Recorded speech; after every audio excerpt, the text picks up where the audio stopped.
నమస్తే, మీరు చూస్తున్న సిటీ న్యూస్. నేను మ్యాజిక్ రాజా. వివరాల్లోకి వెళ్లే ముందు ముఖ్యాంశాలు.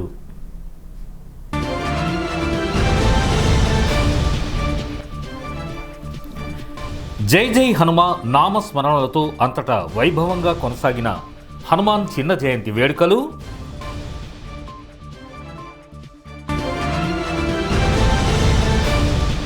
మండుతున్న ఎండలు, వేడి తీవ్రతకు కాలి బూడిదవుతున్న బొగ్గు కుప్పలు. ఇవాల్టి మా సిటీ న్యూస్ ఫోకస్.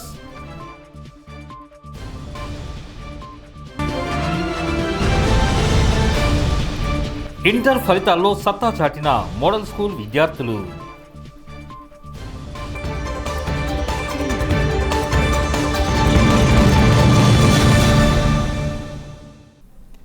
వివరాలు.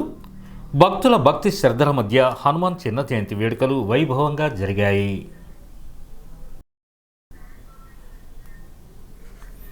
ప్రతి ఏటా చైత్ర పౌర్ణమిని పురస్కరించుకొని హనుమాన్ జయంతి వేడుకలు జరుగుతాయి. చిన్న జయంతి, హనుమాన్ పెద్ద జయంతి వేడుకలను భక్తులు, ప్రధానంగా మాలధారణ పొందిన భక్తులు భక్తి శ్రద్ధల మధ్య వేడుకలను జరుపుతారు. ఈ చిన్న జయంతిని పురస్కరించుకొని వేలాది మందిగా భక్తులు అంజన్న స్వామి మాలధారణ పొందుతారు. హనుమాన్ చిన్న జయంతితో కోల్బెల్ట్ ప్రాంతం మొత్తం పండుగ వాతావరణం నెలకొంది. దాదాపుగా అన్ని హనుమాన్ దేవాలయాల్లో పలు ప్రత్యేక పూజలు చేశారు. భక్తుల రద్దీతో ఆలయాలన్నీ కిటకిటలాడాయి. అధికారులు, అనధికారులు, ప్రజాప్రతినిధులు, స్వచ్ఛంద, కార్మిక, రాజకీయ ప్రతినిధులు, ప్రజలు, మహిళలు అధిక సంఖ్యలో పాల్గొని హనుమాన్కు పలు ప్రత్యేక పూజలు చేశారు. ఆలయాల్లో అర్చకులు హనుమాన్ జయంతి ప్రాధాన్యతపై వివరించారు. రామనామమే నీకు మంత్రము, రామనామమే నీకు ధ్యానము, రాముని పాదాలు నీ నివాసము, రామదూత హనుమ, శ్రీరామదూత హనుమ. రామనామమే నీకు మంత్రము, రామనామమే నీకు ధ్యానము, రాముని పాదాలు నీ నివాసము, రామదూత హనుమ, శ్రీరామదూత హనుమ.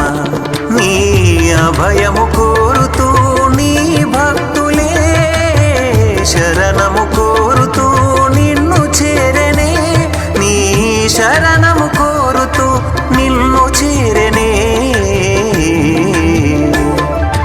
రామనామమే నీకు మంత్రము, రామనామమే నీకు ధ్యానము, రాముని పాదాలు నీ నివాసము, రామదూత హనుమ, శ్రీరామదూత హనుమ.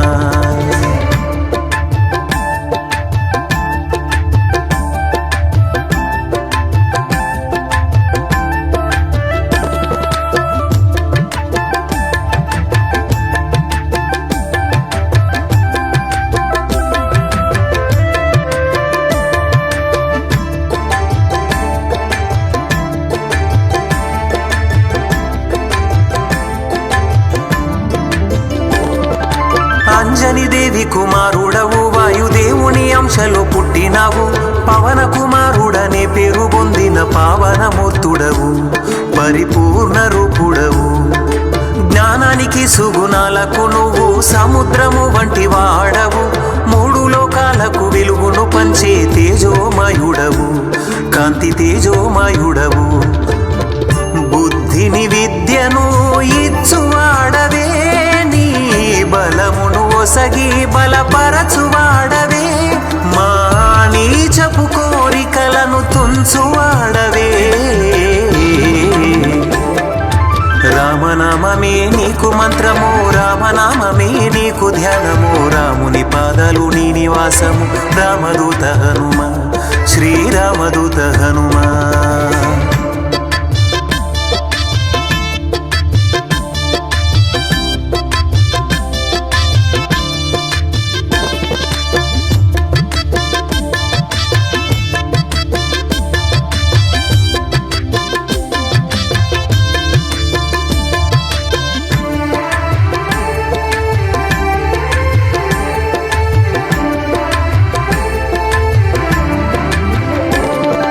శివుడి అంశలో జన్మించావు, కేసరి తనయ ఆంజనేయ, గొప్ప తేజస్సుగా ప్రకాశించే రూపం నీదయ, దివ్య రూపం నీదయ.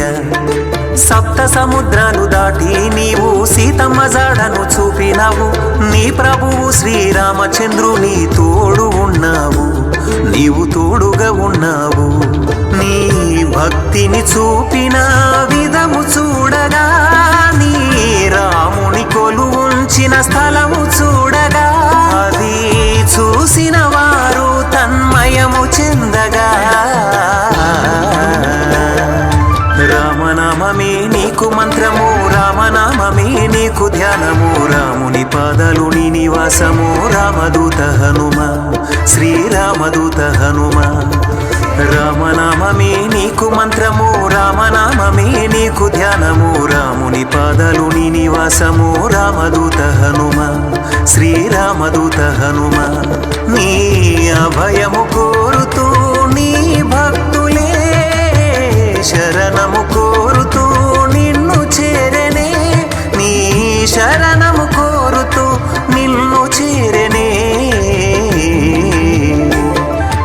రామనామమే నీకు మంత్రము, రామనామమే నీకు ధ్యానము, రాముని పాదాలు నీ నివాసము, రామదూత హనుమ, శ్రీరామదూత హనుమ.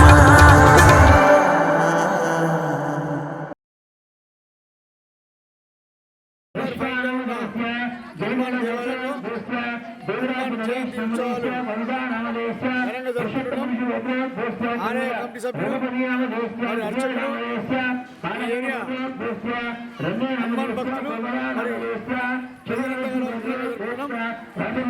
ఆ భగవంతుడు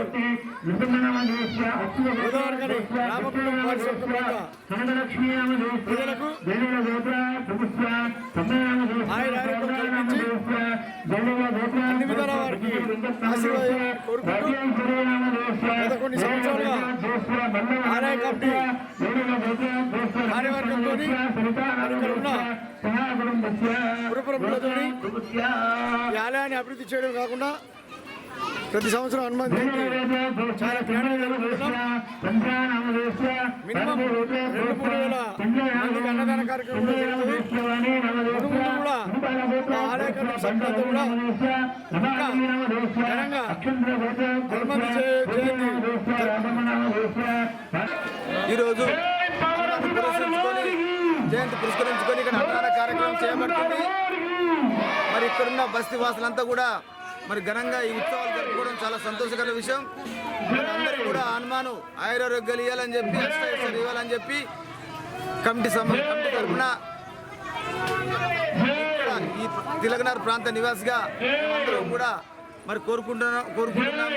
అందరూ మంచిగా ఉండాలని చెప్పి, హనుమాన్ అందరిని చల్లగా చూడాలని చెప్పి కోరుకుంటున్నాం. మండుతున్న ఎండలు సింగరేణి సిర్లను బుగ్గిపాలు చేస్తున్నాయి. నిప్పులు కక్కుతున్న భానుడి ప్రతాపానికి బొగ్గు నిక్షేపాలు కాలి బూడిదైపోతున్నాయి.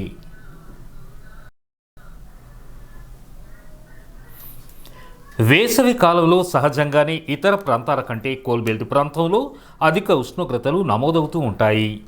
ఈ దఫా ఎండలు ముందస్తుగానే ముదురుతూ వస్తుండడంతో రామగుండం పారిశ్రామిక ప్రాంతం అగ్నిగుండంగా మారుతోంది.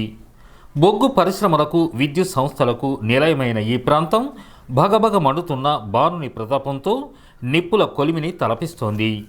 ఈ క్రమంలో సింగరేణి సంస్థ ఉపరితలంలో రవాణాకు సిద్ధంగా ఉంచిన బొగ్గు నిల్వలు ఎండ వేడిమికి కాలి బూడిదవుతున్న పరిస్థితులు కనిపిస్తున్నాయి. వేసవి కాలంలో అనివార్యమైన ఈ విపత్కర పరిస్థితులను అధిగమించేలా యాజమాన్యం ముందు జాగ్రత్త చర్యగా నిల్వ ఉన్న బొగ్గు కుప్పలపై ఎప్పటికప్పుడు నీళ్లు చల్లే ఏర్పాట్లు కూడా చేపడుతోంది. అయినప్పటికీ ఎండల తీవ్రత అధికంగా ఉన్న దరిమిల యాజమాన్య ప్రయత్నాలు ఆశించిన ఫలితాలను అందించలేకపోతున్నాయి. ఎండల తాకిడి నుండి నల్ల బంగారు సిరులను కాపాడలేకపోతున్నాయి. తీవ్ర వ్యయ ప్రయాసల కోర్చి భూగర్భం నుండి వెలికి తీస్తున్న బొగ్గు నిక్షేపాలు ఎండల తీవ్రతతో ఈ విధంగా కాలి బూడిదవుతుండడం చూపర్లను ఆవేదనకు గురి చేస్తుండడంతో పాటు సింగరేణి సంస్థకు ఆర్థిక నష్టాలను కలిగిస్తోంది.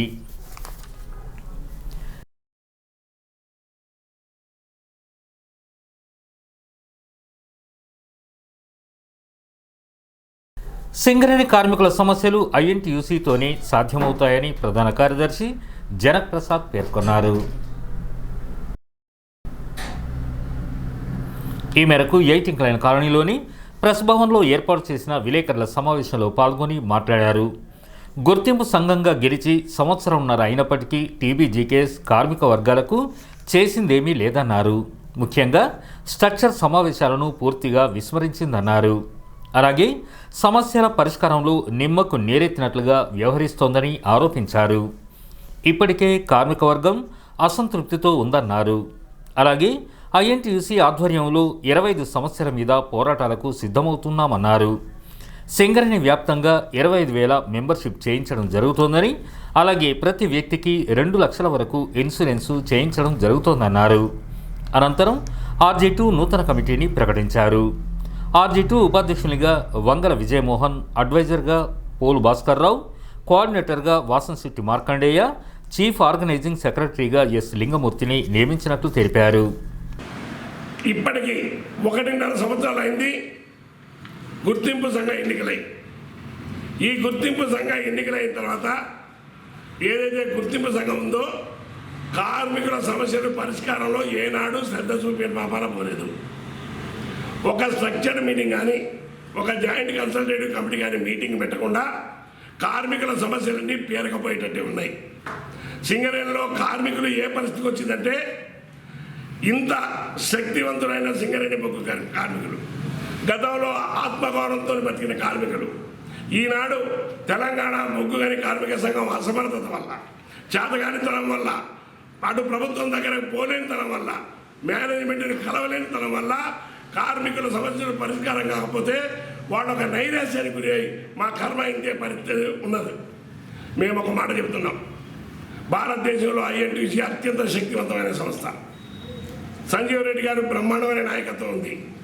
సింగరేణిలో ఇవాళ ఏఐటీసీ కూడా రిప్రజెంటేటివ్ సంఘంగా వాళ్ళ విధులు నిర్వర్తించడంలో పూర్తిగా విఫలమైపోయారు.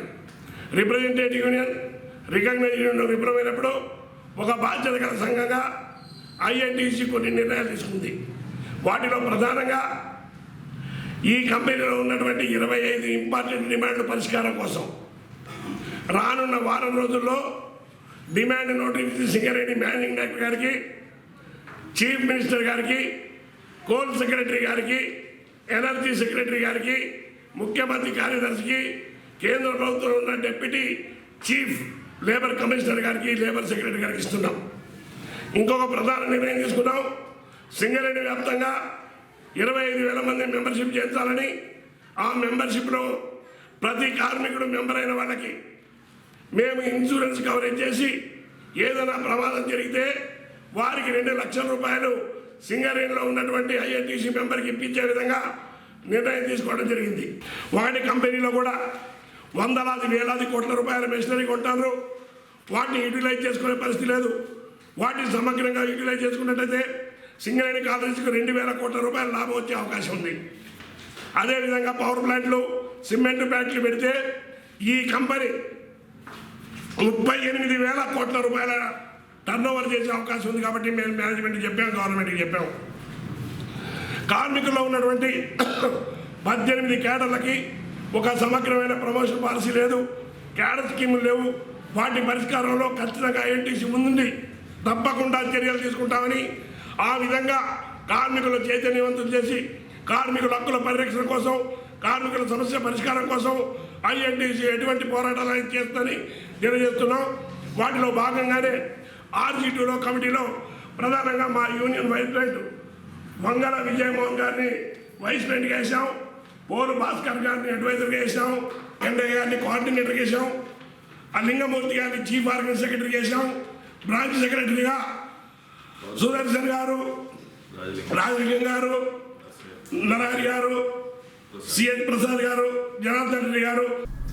ఈ కార్యక్రమంలో మనోహర్, గడ్డం కృష్ణ, సంపత్, సిహెచ్ శ్రీనివాస్, లక్ష్మణరావు, నరేంద్రమూర్తి, సంపత్ తదితరులు పాల్గొన్నారు. రామగుండం పట్టణం అంగడి బజార్ ఏరియాలో యువసేన మిత్రమండలి ఆధ్వర్యంలో శుక్రవారం హనుమాన్ జయంతి వేడుకలు ఘనంగా నిర్వహించారు. ఈ సందర్భంగా ఆంజనేయ స్వామి ఆలయ మండపంలోని చిత్రపటానికి పూలమాలలు వేసి భక్తుల రామనామ, హనుమాన్ నామ స్మరణల మధ్య వేద పండితులు రామాచారి మంత్రోచ్చారాల నడుమ ప్రత్యేక పూజలు నిర్వహించారు. ఆధ్యాత్మిక చింతన ద్వారానే మానసిక ప్రశాంతత లభిస్తుందని, నిత్యం భగవంతుడి ధ్యానములు, సమాజహిత కార్యక్రమాలు చేపట్టాలని వేద పండితులు భక్తులకు సూచించారు. విజయానికి నాందిగా హనుమంతుడి చిత్రపటంతో కూడిన జెండాను అందరూ పలు స్థలాలలో ఎగరవేస్తూ వాహనాలకు కట్టుకుంటారని, అందరూ ఇళ్లపై జెండాలను పెట్టుకోవాలన్నారు. నిష్ఠా గరిష్ఠుడిగా ఉంటూ నిత్యం రామనామ స్మరణతో ఉండే హనుమాన్ మాలధారణ భక్తులకు మంచి జరుగుతుందన్నారు. ప్రత్యేక పూజ అనంతరం అన్నదాన కార్యక్రమం నిర్వహించారు. ఆలయం ముందు భక్తులు కోలాటాలాడి మొక్కులు చెల్లించుకున్నారు.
అందరూ అభిషేకం చేసుకోవాలి కాబట్టి భగవంతుడికి శ్రీరామ దూతాలు అనుకుని గోత్రం చెప్పండి. గోత్రం చెప్తాను పేరు చెప్పండి. ఉన్నారు. ఇలాగే ఎప్పుడు కూడా ఆ రామచంద్రుని యొక్క దయ, ఆ పరమేశ్వరుని యొక్క కృప ఎప్పుడు ఉండాలి. ఆ కాశీ అన్నపూర్ణ అనుగ్రహంతో ఈరోజు మనమందరం కూడా అన్నదాన కార్యక్రమాన్ని కూడా నిర్వహించుకోవడం జరుగుతుంది. అలాగే ఈరోజు అన్నదానం చేసిన తర్వాత అందరూ కూడా ఉట్టిగా కూర్చుంటే సరిపోదు. ఆంజనేయ స్వామి ఎలా విజయోత్సవాలు చేసుకున్నాడో మనం కూడా ఆ విజయోత్సవాన్ని లోక కళ్యాణార్థమై మనందరం కూడా మేళతాళాల మధ్యలో, కోలాటల మధ్యలో మనకి ఇక్కడి నుంచి వాహనాలు శోభాయాత్రగా వెళ్ళడం జరుగుతుంది.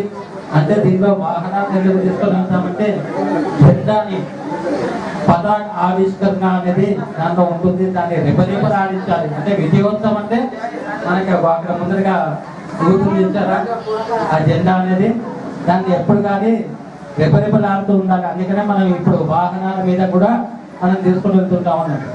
ఇప్పుడు ఆంజనేయ స్వామి యొక్క ఏంటంటే పతాకం మీద ఎవరు ఉంటారంటే ఆంజనేయ స్వామి ఉంటాడు. అందుకని మన ఇంటి మీద కూడా ఆంజనేయ స్వామిని అపురూపంగా చూసుకుంటాం కాబట్టి ఆంజనేయ స్వామిని మన ఇంటి మీద జెండాగా ధరించడం జరుగుతుంది. ఈ కార్యక్రమంలో యువసేన మిత్రమండలి బొడ్డుపల్లి శ్రీనివాస్, నిమ్మని సంతోష్రావు, నాడెం రమేష్, పిల్లి సారయ్య, ఓదెలముగిలి, దుస్స నరేష్, దుస్స మహేష్, ఐలేని వెంకటేష్ తదితరులు పాల్గొన్నారు. అలాగే ఎయిటింగ్ లైన్ కాలనీ అభయాంజనేయ ఆలయంలో చిన్న జయంతిని పురస్కరించుకొని పలు ప్రత్యేక పూజలు నిర్వహించారు. ఎయిటింగ్ లైన్ కాలనీలోని అభయాంజనేయ ఆలయంలో స్వామి అభిషేకం, కలశ పూజ, నవగ్రహ పూజ తదితర పూజలు నిర్వహించారు. అలాగే భక్తులు స్వామిని దర్శించుకొని మొక్కులు తీర్చుకున్నారు. జయంతి సందర్భంగా భక్తులకు కమిటీ సభ్యులు ప్రసాదాన్ని అందజేశారు.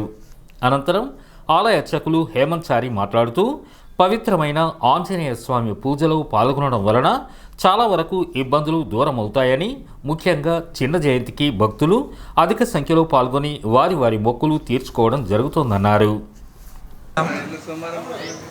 ఎయిటింగ్ లైన్ కాలనీలో గల భక్తాంజనేయ స్వామి దేవాలయంలో ఈరోజు హనుమత్ జయంతి, చిన్న జయంతి అంటే హనుమత్ విజయోత్సవం. ఈ విజయోత్సవ సందర్భంగా స్వామివారికి ఉదయం ఫల పంచామృత అభిషేకం మరియు అర్చనాది పూజా కార్యక్రమాలు జరిగినవి. భక్తులు కూడా చాలామంది వచ్చేసి స్వామివారిని దర్శనం చేసుకోవడం జరిగింది. అలాగే ఆలయ కమిటీ వారు ఇక్కడ మనకు ప్రసాదం వితరణ, భక్తులకు అందరికీ కూడా ప్రసాద వితరణ కార్యక్రమం చేపట్టారు.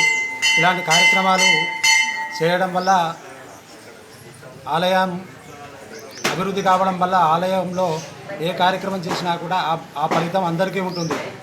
కాబట్టి అందరూ కూడా ఇటువంటి కార్యక్రమంలో ముందుండి అందరూ కూడా ఈ కార్యక్రమాన్ని, ప్రతి కార్యక్రమాన్ని కూడా విజయవంతం చేయగలని కోరుతున్నాం. జై శ్రీరామ్.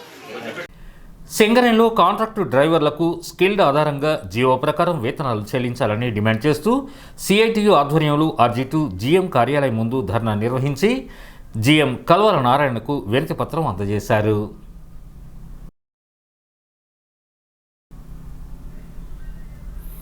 ముందుగా దాదాపు గంట పాటు జీఎం కార్యాలయం ముందు ధర్నా నిర్వహించి జీవో ప్రకారం వేతనాలు చెల్లించాలని పెద్ద ఎత్తున నినాదాలు చేశారు. అనంతరం జీఎంకు వినతిపత్రం అందజేసి మాట్లాడారు. ముఖ్యంగా డ్రైవర్లకు చట్టబద్ధమైన 8.33% బోనస్ చెల్లించాలన్నారు. అలాగే కార్మికులకు హాస్పిటల్ సౌకర్యం, మెడికల్ బుక్కు కల్పించాలన్నారు. జాతీయ సెలవులు అమలుపరచాలన్నారు. డ్రైవర్లకు సీఎంపీఎఫ్ అమలుపరచాలన్నారు. 2019-20 ఆర్థిక సంవత్సరంలో సింగరేణి ప్రకటించిన వేతనాలతో కూడిన సెలవులు, క్యాంటీన్ సౌకర్యం కల్పించాలన్నారు.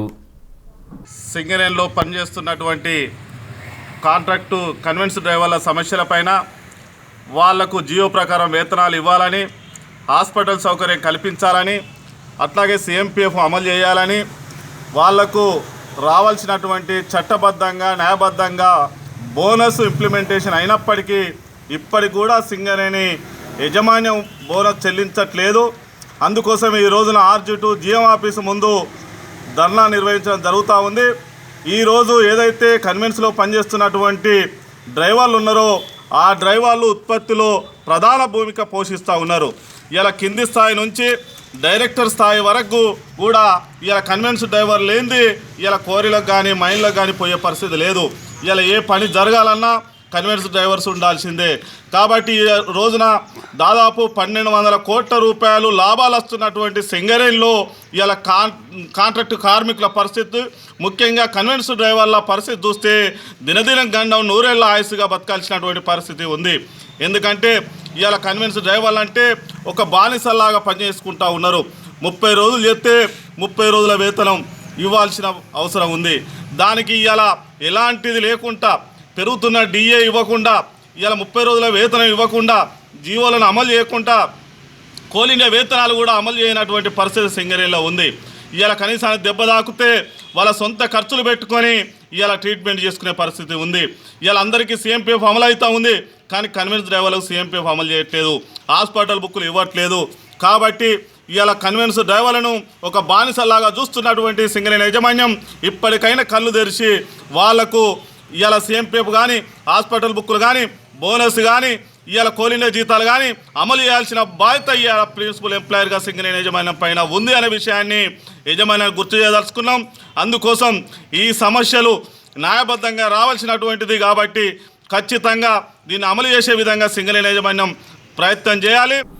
ఈ కార్యక్రమంలో మల్లేష్, క్రాంతి, సమ్మయ్య, సిహెచ్ఆర్ఈ రాజేందర్, ఎస్ కుమరయ్య, సురేష్, ప్రతాప్, శ్రీకాంత్, కె శ్రీనివాస్, అశోక్, సతీష్ తదితరులు పాల్గొన్నారు. గురువారం విడుదలైన ఇంటర్ ఫలితాలలో అంతర్గం మండలం లింగాపూర్ గ్రామ శివార్లోని మోడల్ స్కూల్ విద్యార్థులు ఉత్తమ మార్కులు సాధించి తమ ప్రతిభను చాటినట్లు కళాశాల ప్రిన్సిపాల్ సారా తస్నీం తెలిపారు. ఇంటర్ ప్రథమ సంవత్సరంలో 63%, ద్వితీయ సంవత్సరంలో 70% ఉత్తీర్ణత సాధించి మోడల్ కళాశాల విద్యార్థులు సత్తా చాటినట్లు తెలిపారు. ఎంపీసీలో A Akanksha 958, R Anuroopa 940, C Akshitha 904, బైపీసీలో G Sravani 953, N Srinija 928, N Sai Bindu 941, P Bhavani 947, S Saranya 941, సిఈసిలో R Akshitha 924, G Pooja 917, CH Sriharshini 925 మార్కులు సాధించగా ప్రథమ సంవత్సరంలో ఎంపీసీలో 10 మంది విద్యార్థులు 400కు పైగా మార్కులు, బైపీసీలో 3 విద్యార్థులు, సిఈసిలో 10 మంది, ఎంఈసీలో 3 విద్యార్థులు 400కు పైగా మార్కులు సాధించారన్నారు. అత్యుత్తమ మార్కులు సాధించిన విద్యార్థులను ప్రిన్సిపాల్ ఈ సందర్భంగా అభినందించారు. ఇవి ఈనాటి విశేషాలు. మరిన్ని తాజా విశేషాలతో మళ్ళీ కలుసుకుందాం. అంతవరకు సెలవు. నమస్కారం.